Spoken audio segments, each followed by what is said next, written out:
All right, everyone. Hello. So sorry for the delay. Gotta love when your PC restarts 5 minutes before a webinar. So here we are. Hi, Bill. How are you, sir? I'm fine. How are you? So good. Suzanne, nice to see you. We have a few folks. We have about a dozen-ish people registered. So I apologize that I'm 2-ish minutes tardy. I'm going to go ahead and share my screen as we get this going. Listen, if you are the only two on this webinar, your odds of winning the giveaway are pretty darn good. So you might want to do a little dance, hoping that no one else joins us today. I like it. I like this for you. Okay,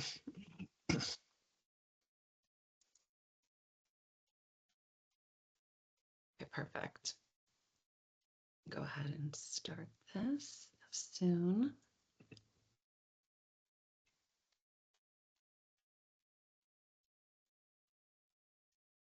Hey, Suzanne, how are you? I am doing well. Thank you for the invitation.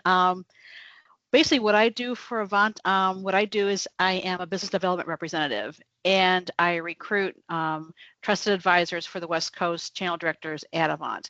And I was on this call to learn more about what you do, so that when I speak to people intelligently and they may ask about you, I can address that. Love it. Well, we're not really going to do an agile pitch today, just because we want to keep this really educational, but I think the content will really resonate when you're recruiting, especially, I know Avant specifically. I think most of your TAs sell, I think, 2.2 lines of business. And I know that the corporate initiative within your ecosystem is to get them to sell a new line of business, which security is perfect to add to that. Yes, so exactly.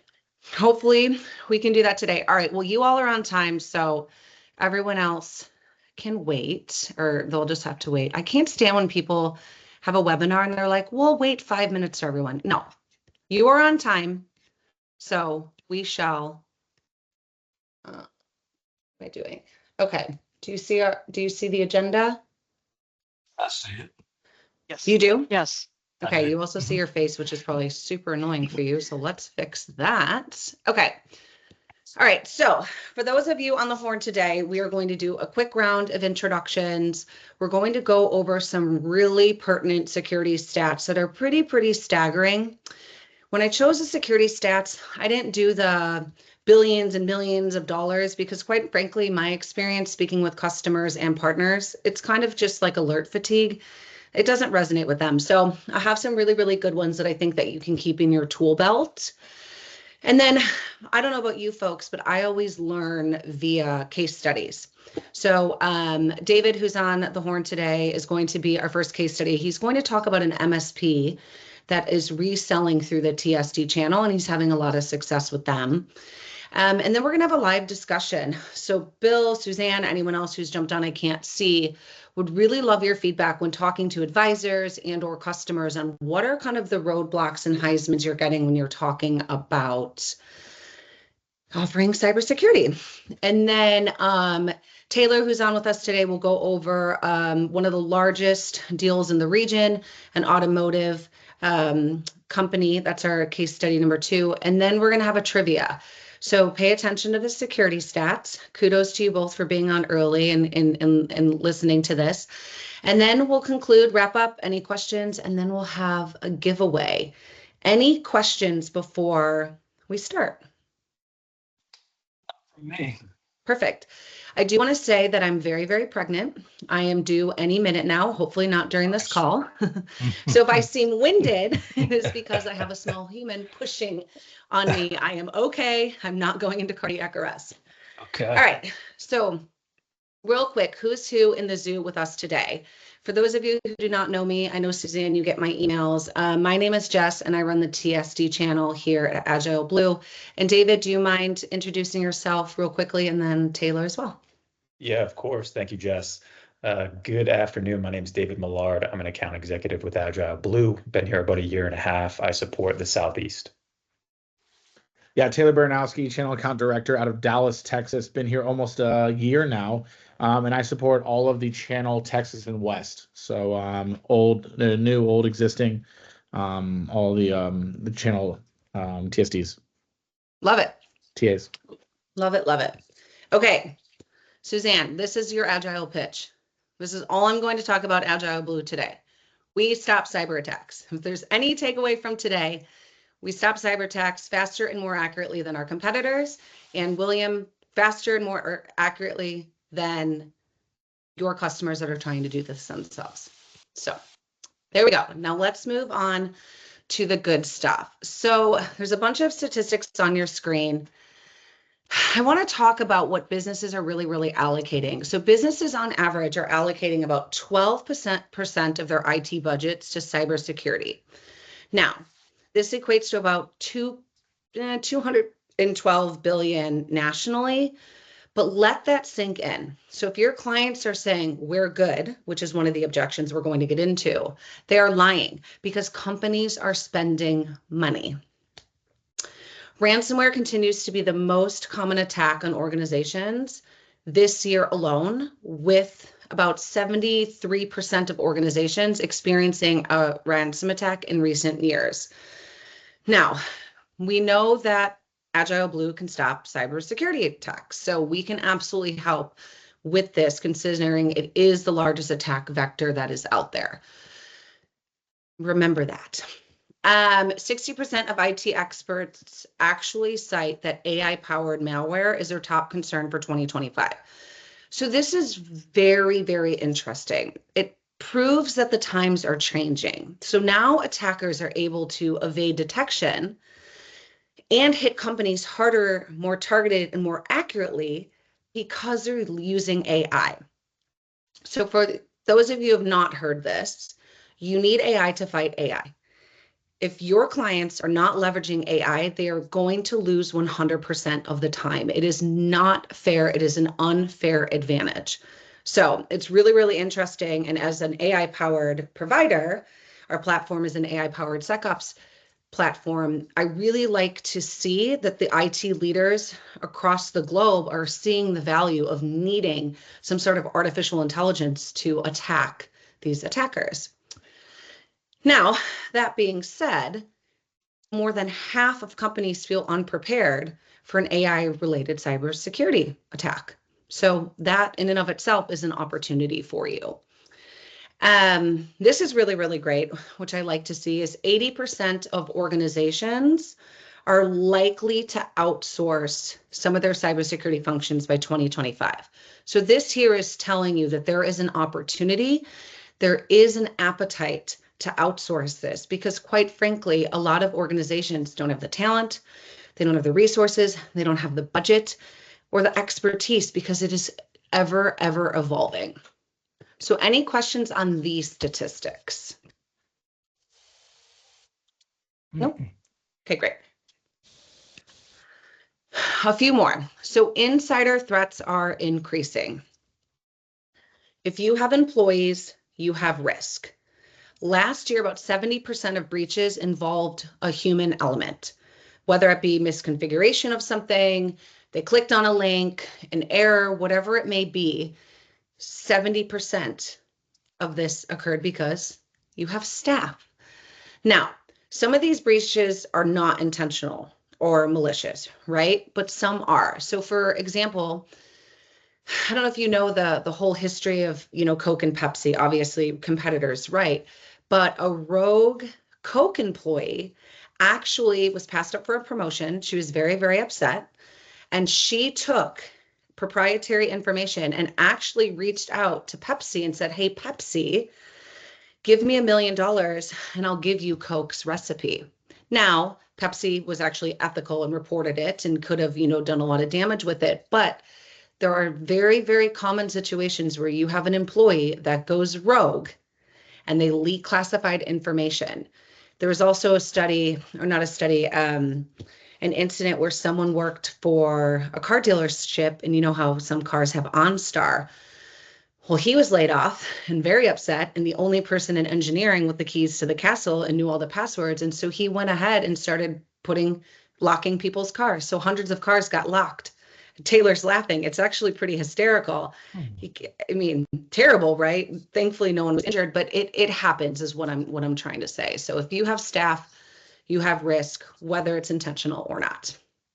Now, I mentioned before, some of this could be a misconfiguration. Completely accidental. 97% of events within a Microsoft organization is actually due to misconfiguration errors. I always joke that you need like 7 PhDs to manage Microsoft. It could be something in the configuration area, configurations that you have no idea exposes your organization. With 3 billion folks using Microsoft, this is a really, really good point of entry for your customers. And yes, we can absolutely help with that ecosystem. And so to wrap this up, from the statistics, 95% of breaches involve a human because humans make mistakes. It is what it is. Whether they're clicking on that ransomware link, whether they misconfigured something wrong, maybe they shared something on social media that allowed a hacker to social engineer into their email box, whatever it may be, humans are a cause for a lot of these incidents. So I'll pause there and see if there's anything else. No? Okay, perfect. All right, David, I'm going to have you take it away. Like I said, I really, really resonate with kind of hearing the anatomy of a deal. So do you mind walking us through a recent win that you had with a TSD? Yeah, sure. Thanks, Jess. I agree. It's always good to just listen to a case study and, try to relate that back to what you're doing on a day-to-day basis. But this is me speaking from my personal experience. A lot of the success I've been having with AgileBlue and within the TSD and partner ecosystem has been around MSPs. Traditionally, what I've seen there is there's a couple different use cases. Either it's an MSP that focuses on selling things like UCaaS connectivity and they don't sell cybersecurity at all. They're trying to get into that, but they just don't know how to. Or they are selling some type of cybersecurity today, but there's room for improvement. So this specific one is a local MSP in Florida. Met them actually out on the golf course. We just were talking about random things, and business came up and was asking, about the cybersecurity conversation, how they support their clients today. And they said that they felt they had their arms around it, but there were some certain things that they wish they were doing better. They were using multiple different vendors, multiple different tools. This specific example was Huntress, Sentinel, and Defender, along with a few others, but really trying to kind of piecemeal their own solution together. And in doing that, it left a lot of gaps. And there were certain areas where logs were not ingesting properly, or there was limited visibility, limited integrations or interoperability, things like that. And they knew there was room for improvement to kind of make that more efficient. They were also paying a lot for all of those different vendors, and it was multiple contracts to manage. So they knew that if they could consolidate and save money, that would be kind of a win-win. And then also being an MSP, they're focused on their client's reputation. So first and foremost, keeping their clients' data safe, managing that for them, because the clients don't have dedicated staff to typically do that for themselves. So that's the main focus of the MSPs I've been working with. And in the specific opportunity, they wanted to make sure they chose a cybersecurity partner that also prided themselves on white glove service and support for their clients. So that's where we came in. We were able to provide them our platform and our service, consolidate all of their cybersecurity vendors into one platform, one tool. We took their operational cost and slashed it. They were paying about $27 per license and then reselling that to their clients. We brought that down into the single digits. And in doing that, we were able to, one, reduce the cost to their clients, save the clients money that they could reinvest into other areas, also increase the margin for the MSP, which they love that.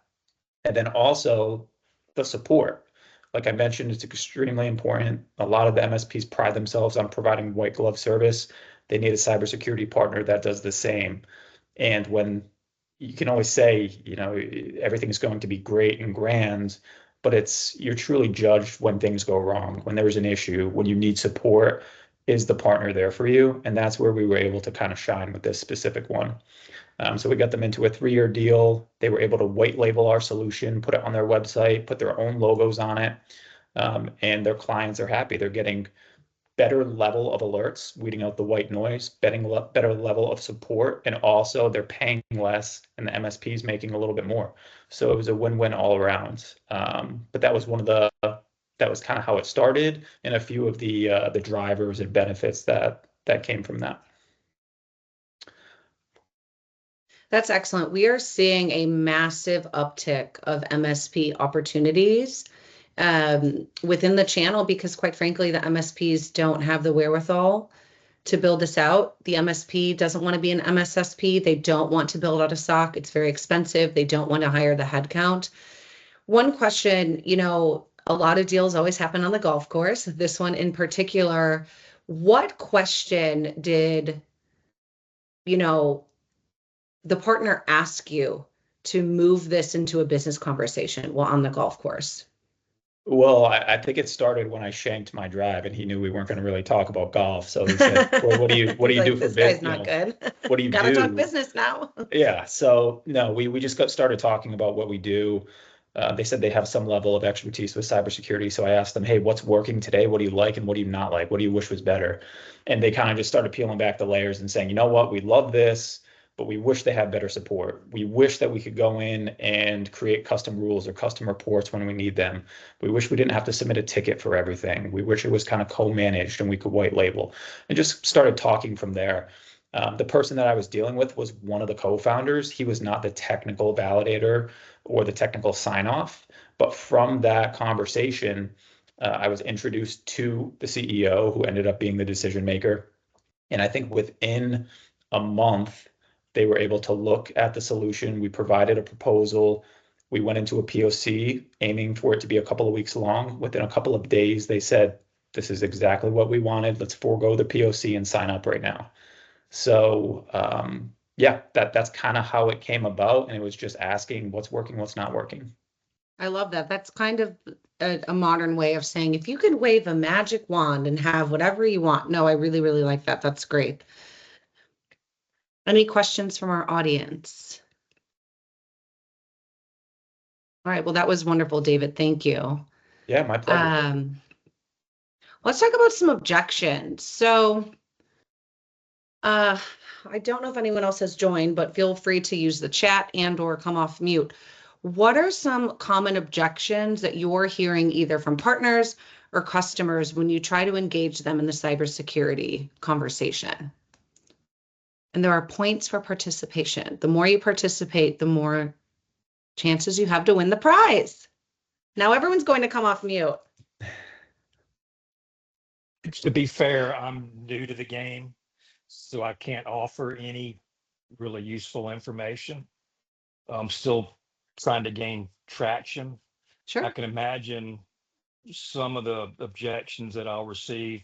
I'm pursuing primarily through the construction industry and veteran-owned businesses, and I can imagine most of the objections are going to be, "We're happy with what we have." So I think then it's probably going to be, "Well, do you know what you have? I mean, how do you know it's working?" I'm prepared to answer those questions, but Yes. I'm not quite there yet. No, that is actually one of the, I'm going to just go ahead and fast forward. So I did plant some in case we didn't have any, but yeah, this is we're good. We have what we need, right? What they probably don't know is that most of the solutions that they have integrated into their ecosystem are outdated. And I think you're going to get this a lot because on average, businesses have invested in about 6 to 8-ish type of security tools, whether it's vulnerability scanning, EDR, which endpoint detection and response, I think is the best bang for a client's buck. What's really cool about AgileBlue is the price point of an EDR license with one of our competitors essentially gives you everything on our platform for basically the same cost. But whatever it may be that they've invested in, I would say something, and Bill, you nailed it, right? Like, that's great. What does good mean? Or follow up by saying, I know a lot of my customers in the construction vertical have invested in a handful of solutions. Is someone managing this for you?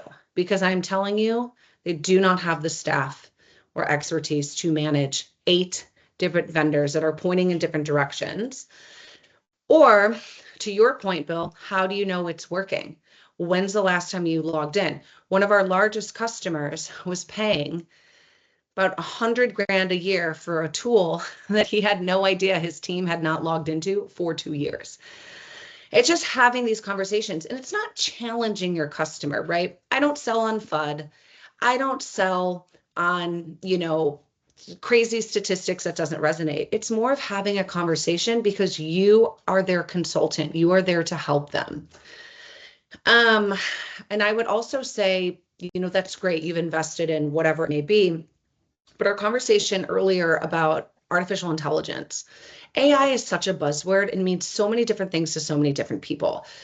AI and cybersecurity is not just a paid version of ChatGPT, Bard, Perplexity, whatever it may be that you use.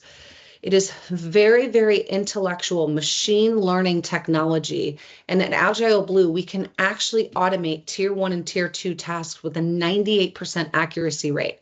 So if a customer is experiencing a breach, we can actively predict it 98% of the time, while our competitors are in the 80s. So think about what customers have already invested in. COVID really amplified the need for security because everyone was remote. But look at what they purchased 5-6 years ago. It's outdated. So I would just say, listen, let's see what you have. That's great. I'm happy it works. But, are you leveraging some sort of next gen technology? Because your legacy and mature technologies might be doing you a disservice. But Bill, I think you got it. You nailed it. So Taylor is captain of our spinning wheel committee. So Taylor, throw Bill on there again. What else do you think? I get objections from a different angle because I am recruiting MSPs. And one of the things about Avant is how they want more lines of business being sold. A lot of people don't even want to go into cybersecurity. I mean, they're doing connectivity, they're doing colo, but they don't. I go, well, this is how we can help you. And they don't even want to touch cybersecurity because they're not comfortable with it. They don't think they need it. So that's the angle that I'm getting when I speak to trusted advisors, trying to recruit them to work with Avant. That's what I'm saying. So I'm surprised how many. And you make a great point.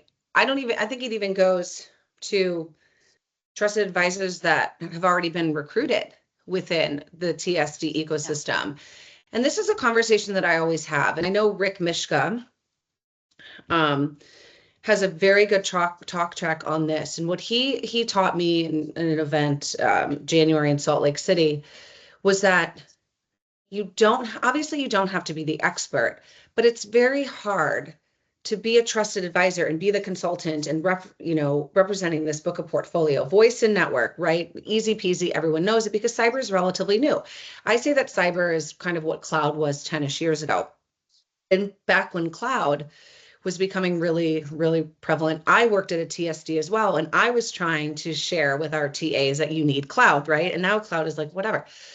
So it's hard to tell a TA you don't have to be the expert. I don't take that angle because you want to be the expert, but you don't need to have a technical conversation. So I have some security door opening questions that I will actually share after this. And they're not technical, guys. They're not at all. But one thing that Rick Mishka has taught the TA community is once you sell that voice deal, you have earned the right for the internal referral. So go to your voice guy or gal and say, hey, who is the contact that works with cyber? They'll give it to you. Another Avant employee, which we know, Stefan, has also shared with TAs, once you sell that network, once you sell that contact center, once you sell that voice opportunity, once you sell that cloud, then say, okay, how are you going to secure it? It's not a technical conversation. And if the TA says, oh, I don't know, and just say, listen, I am not an expert. Cybersecurity is changing every day, but I have very smart engineers. Is it worth a 15-minute call just to make sure you're doing your due diligence and go over everything? They might say no, they might not, but it's not a science. And if it was, we would all be very successful and not having calls like this because it is kind of the unknown. Cyber is still relatively new, changes every day. Thank you. It does. Yeah. I hope that helps.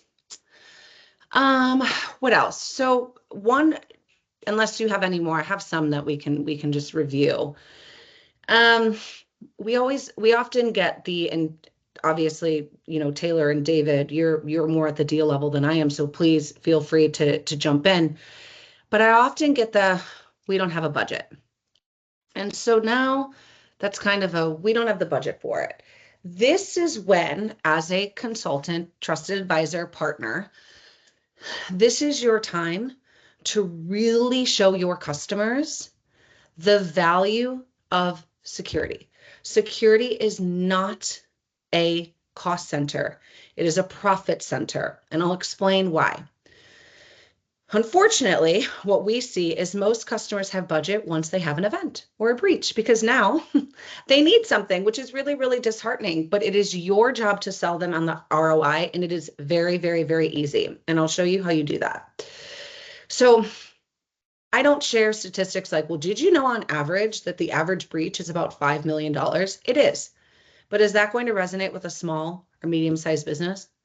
You're going to tell a business with 500 employees, 30 employees that their breach is going to cost $5 million? It's just going to go over their head, one ear and out the other. I have a very, very good podcast that explains, and I can send it, Cybersecurity Today, Jim Love out of Toronto, Canada, explains how small to medium-sized businesses think that they are too small to be a target.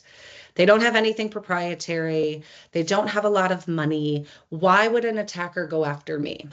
And this podcast explains that hackers actually globally target small to medium-sized businesses because they know that they do not have the resources to fight back. And so you have to show them that they are vulnerable and they are at risk. If they collect money as a way of payment, whether it be big or small, they are at risk. So your client says, we don't have a budget. What do you say? I would say something like, totally get it. I view security as a profit center, not a cost center. I have a provider, surprise, it's AgileBlue, that can protect your business for about $12K a year because we have a $1K a month-ish minimum. And you can say something like, I hear a lot from my customers, that having a provider is much more affordable than actually buying all these products. Or for me, the risk reward is I'd rather pay $12K a year-ish and know that I'm not going to be a target. You can also say something like, yes, I hear that a lot from my customers that they don't have the budget, but let me ask you this, Miss Store, Miss Customer, can you afford to be down? Because what a lot of businesses don't know is that hackers want to be paid in cryptocurrency. It's not like you're not Venmoing them or sending them a Zelle, but in order to be established within a crypto environment, it takes a couple days to get approved. So even if you say, yes, I'll pay you right now, it's probably going to take 3 to 5 business days just to be able to even have the opportunity to purchase the cryptocurrency and pay the hackers. And then once they receive the payment, then they have to send you the encryption, and it's a whole thing. So I would say, great, understood. You don't have the budget. Can you afford to be down for a week or 2? Nothing technical about that conversation, nothing aggressive, no pushing back, just simply educating that this is the process. It's not that easy. You don't just follow a link and put in your credit card. So hopefully you can take some nuggets from that.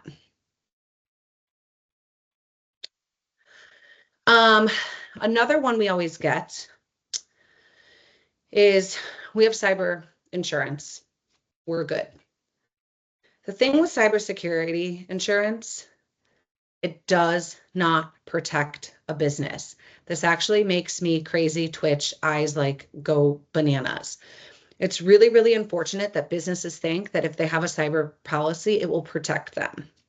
Unpopular opinion here, it doesn't. So let me be very clear. Insurance companies are not your friends. They do not want to pay you out on a claim. And they get very, very, very, very, very difficult to pay out on that claim. These are some statistics that I got from Rick Mishka, as we've mentioned before. Only about 50% of cybersecurity claims are paid. And of the 50% that are paid, less than half of those even get the full premium, if not less than half of the premium. So you have a $10,000 premium, you get hit with ransomware, and maybe they cut you a $1,200 check, maybe 50% of the time. Wouldn't you rather just pay 12 grand for a provider? So why is this? Well, they make it very, very challenging.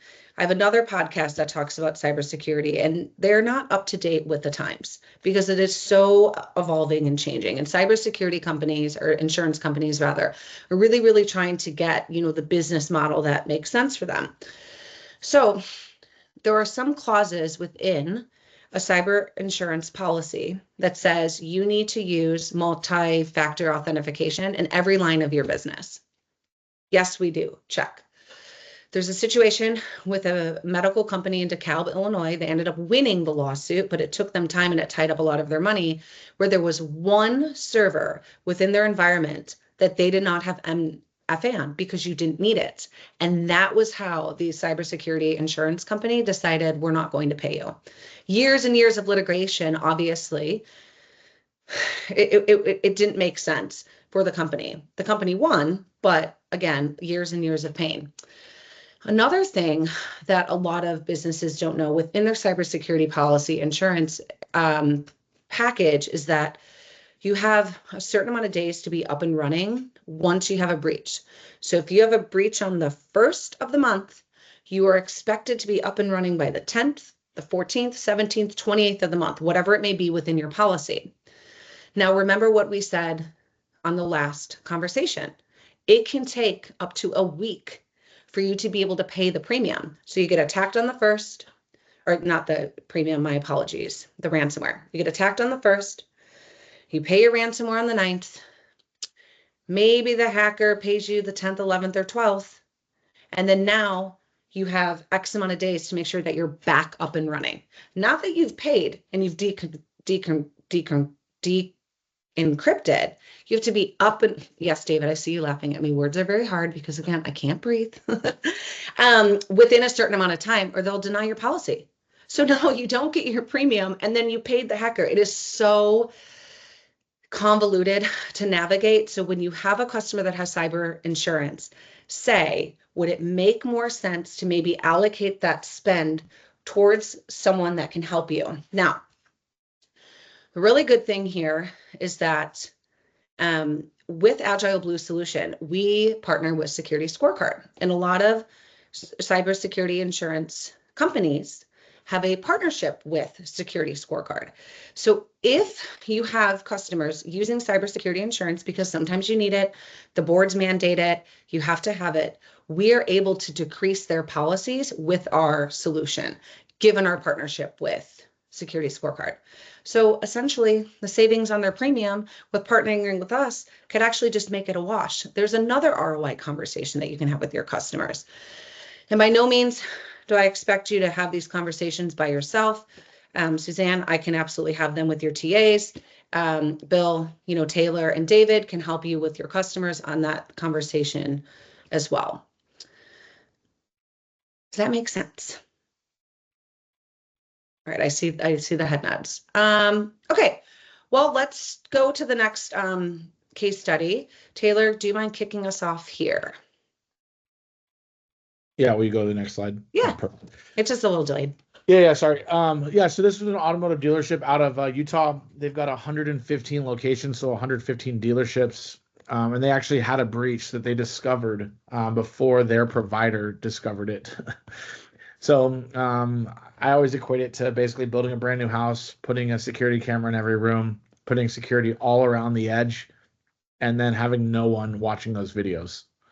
What is the point of having a big secure platform and no one watching the platform? So the goal here was they wanted us to integrate with their current providers. They had just renewed SentinelOne for another year. So what we did was we integrated with SentinelOne and brought everything into an AI-powered SOC. So we took over their SOC. We removed all human elements until needed. So our AI is able to handle all tier 1 and tier 2 problems. And then if we need to escalate to a tier 3, we bring humans into it. So we competed against Arctic Wolf, Alert Logic, and Rapid7. The partner gave us full keys to the kingdom after our first meeting. We only had 4 meetings, and it was the biggest win in the West in the last year. So, all because of the AI-powered SOC. We brought everything onto one platform, vendor consolidation, like Jess said, security scorecard, and then we future-proofed them with CASB and the ability to ingest all the SentinelOne logs until their renewal was done. And then we can replace SentinelOne for the price they're already paying. So future cost savings as well. This was a textbook win. If you could draw them up like this, I'd be at 100%. Jess would have already had the baby, and we'd be publicly traded. But we can't all win like this. But it started with the little things, right? The customer said, "Hey, you guys have all these new shiny tools. Who's your SOC?" And the customer realized they didn't even have a SOC watching all of these, brand new shiny security tools. And it was that easy. It was one question, and they started scratching their head, and then they had a breach. We came in, we actually helped them with the breach, and we weren't even their customer yet, or we weren't even their vendor yet. So, like I said, awesome win, great partner. It was the partner's first win with us. We met him at a seminar. We did the show and tell of who's AgileBlue and who's the partner. He introduced us to a customer in need. 33 days later, we had paperwork signed. So, I mean, I'd love a 33-day deal. So, quick question. What was that question? Just to reiterate that. Yeah, the question was just, hey, I see you guys have all of these new shiny security tools. Who is providing the SOC services? Right? Because Alert Logic was watching their back. SentinelOne was watching its own technology, but no one was watching kind of the wholesome. So when something went bump in the night, it took a human eye to catch it before any of the security tools caught it first, which is unsustainable. Like you said, fighting AI with human beings is unsustainable in 2025. Without a doubt. So that actually, and this was not planned, but it falls nicely with, 2 of the objections that we've discussed today. One being that your customers have very siloed, outdated, mature tools, right? That's number 1. And number 2, they don't have the expertise and wherewithal to manage these. And then I guess a third would be very similar to the case study that I mentioned before, that they literally, our customer had invested in a tool that no one logged into for 2 years. Yeah, so very it's just very similar here. Yeah, and it's not and you didn't have a technical conversation. It was just or your partner didn't. It was like, hey, who's managing all this? Not a lot of people. So, and then I was going to add one more thing. So yeah. we went on site too. So our CEO and our sales teams are really kind of back to the basic sales people. We want to shake a hand. We want to do business the right way. Our CEO even flew in for the meeting. Mm-hmm. So us being an extension of your team, an extension of the Avant team, or Bill, your team, we really do business the right way, and we want to be that classy extension of your team. Yep. We love the TSD channel, and we can absolutely come in over the top and have these challenging conversations with you. Obviously, leverage your TSD channel manager. The TSD engineers also have very, very good talk tracks about this as well. But this was a good one, and I'd love, again, a 33-day sales cycle. 33-day pregnancy. Oh gosh, done. wouldn't that be great? That would be great. This is the one that we already covered with Bill. All right, trivia time. And I cannot see anybody because my screen just went off. So chat or who's ever first, for a $10 gift card, what is the most common attack vector in 2025? You're like,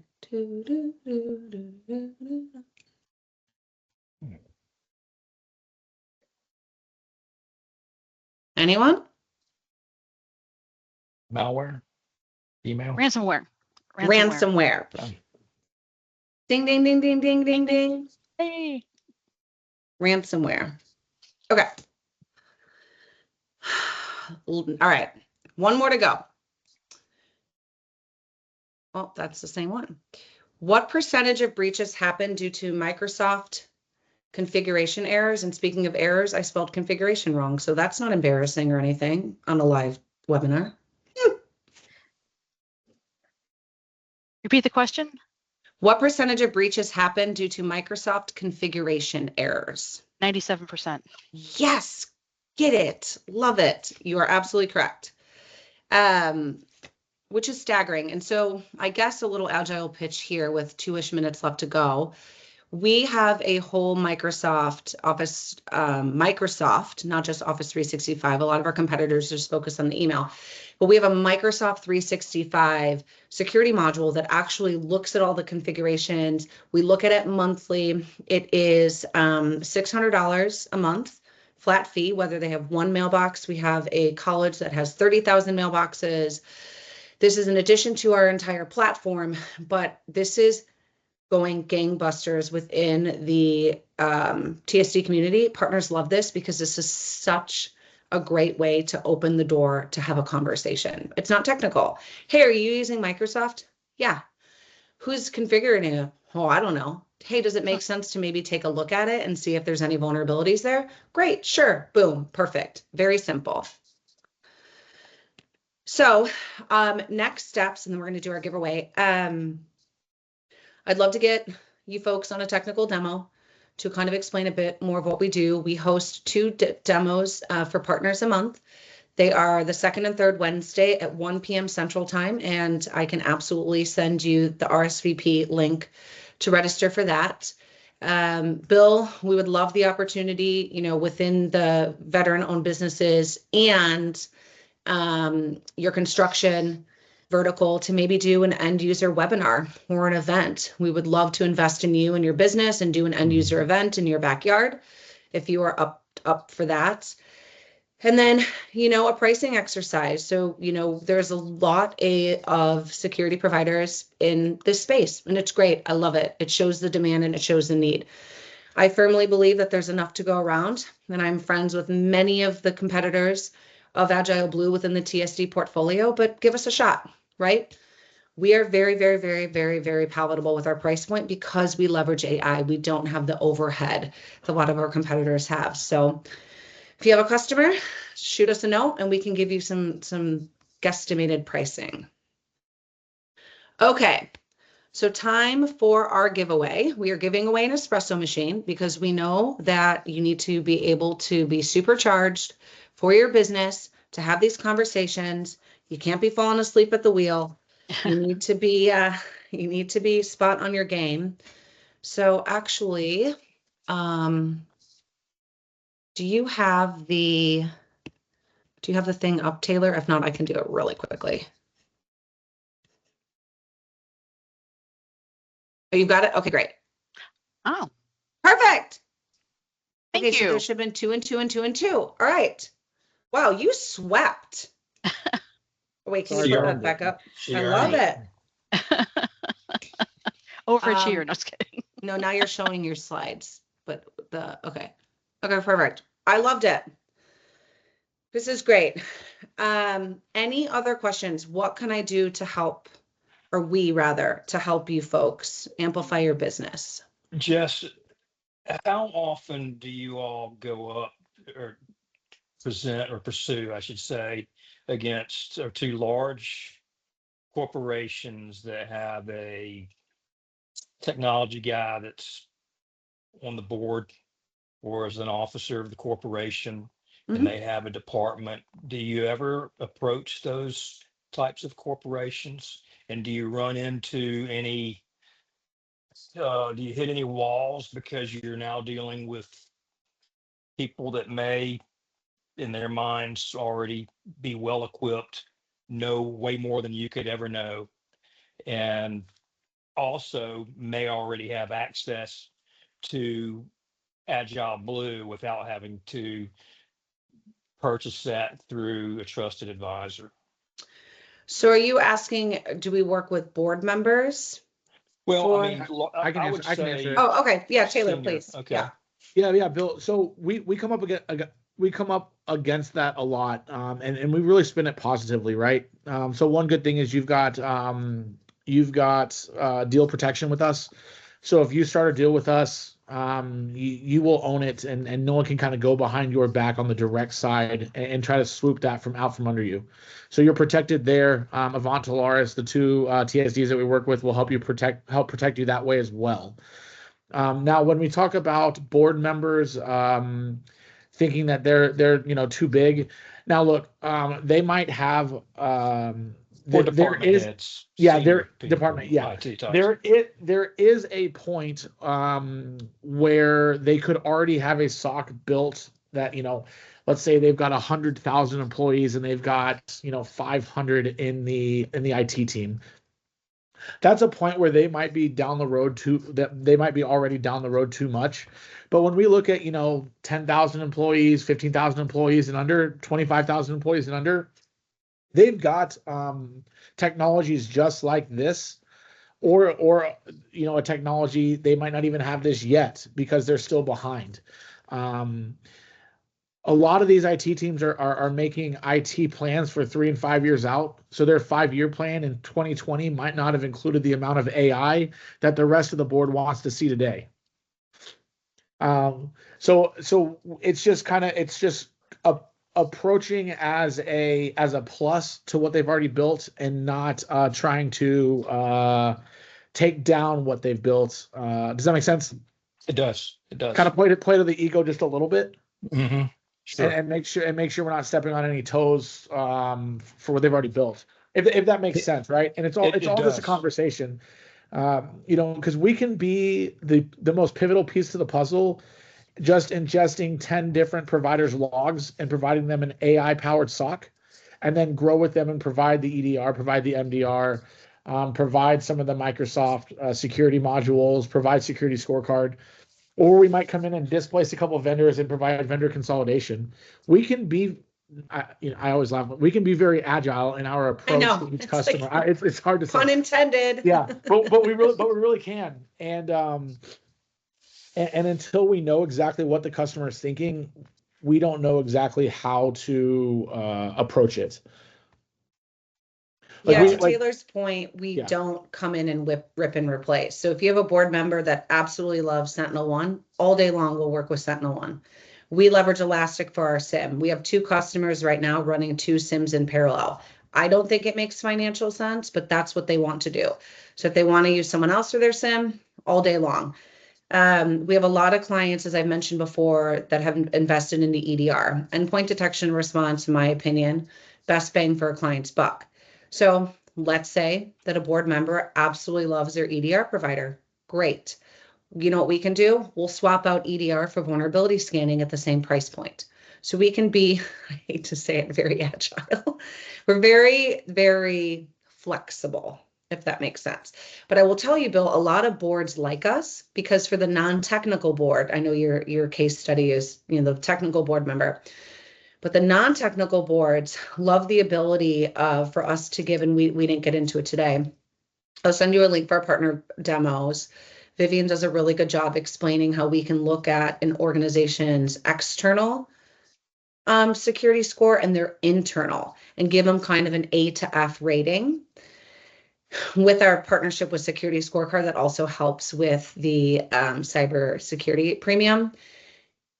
You have to proceed very cautiously there, because if your internal advocate is the guy or gal responsible for these numbers and it's not a good number, probably you probably don't want to sell that, right? So, but we get a lot of business from board members within our network. Okay. And to Taylor's point, it will always be tied to you. We are a very channel-friendly organization. Got it. Yep. Yeah, we'd love to prospect with you. Bill, where are you located? Pensacola, Florida. Ah, You know where that is? I know David knows where that is. Okay. It's about 8 hours from me in the same state. You in South Florida? I'm in Sarasota. Okay. I used to Well, live good in golf Fort courses. Lauderdale, so yeah, I know. Yeah. My daughter's in Boca. Oh, So, nice. good. Nice. Good. She's in the Back golf in the industry. day, I used to so work at maybe a I'll run restaurant into her on the group. course. And what? She's in the golf industry, so maybe David, you might run into her on a golf course down there or something. Nice. Yeah, that'd be great. David was just saying he was golfing the other day and a 10-foot alligator walked by his hole. Really? Just another day down here. Just Yeah, another at least he was day. walking Yeah. and Unsubscribe. not running. Yeah. Yeah. Well, awesome. Any other questions? I have a Sorry, question. oh, go Will ahead, anybody yeah. be at sales special forces in like 50 days? I'll be there. I'll be there Taylor as well. will be there. My Perfect. boss, Peter Berg, who runs our VP of sales, will be there. I will be on maternity leave. But yeah, we're very excited for that. And then our co-founder, CEO, Tony Petricola, will be speaking there as well. Okay, perfect. Yeah. Perfect. Yes. Yes, yes. Yeah. Perfect. And then Suzanne, what's your territory? West Coast. Okay, that's Taylor. Wilmington's Love team. it. I have Right, so y'all Wilmington's should team. connect Yes. for coffee when you're there. You just announced the artist.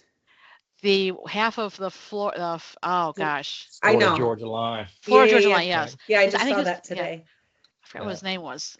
Was it Taylor? And by the way, I'm not limited to Pensacola by any means. It's a pretty small area. I'm construction vertical, as you said earlier, regardless of where. Mhm. So I am connected throughout the Southeast. So Totally. Well, you would be tied to David, like even if you had an opportunity in California, David is your guy, and Suzanne Taylor's your guy. So I love it. This is great. good. It Yeah, we worked can out. connect It's very Will offline serendipitous. and, Yeah. and talk a little more. Would love that. Absolutely. Yeah, I enjoyed it. I'm looking forward to the technical presentation. Yes, So, I Thank you will guys for send everything. that as well. I also have I'll send some offers. I'll send the Office 365 stuff. I'll send the security door opening questions. I'll send a copy of this presentation and the deck, so you'll have all the objections. And then anything else that you need. Oh, Bill, we also have, I'll let David kind of share that with you, a campaign in a box, which is 35-ish pages that has email campaigns, free AI tools for you to use within your business or prospecting. But what's really cool about this is that we have emails, and Suzanne, any of your partners that want this as well, drafted for an email campaign. So they literally just have to cut and paste and send to their customers. So we have all the tools that you folks need to be successful. good. Thank you. Good. Yes, thank you. Yes, I hope this helped, resonated. Try to keep it high level, not too technical. Always open to feedback. If there's anything that you need to see, we can customize something. But thank you both for your time today. Thank you. Appreciate Thank it. you all. Yeah. Thank you. Enjoyed Great it to Yeah. meet you. much. Cheers. All right, Yes. Nice to meet you. y'all. Thanks for Take looking care. at Thank this you. delivery. Thank you. All right, bye. Thank you.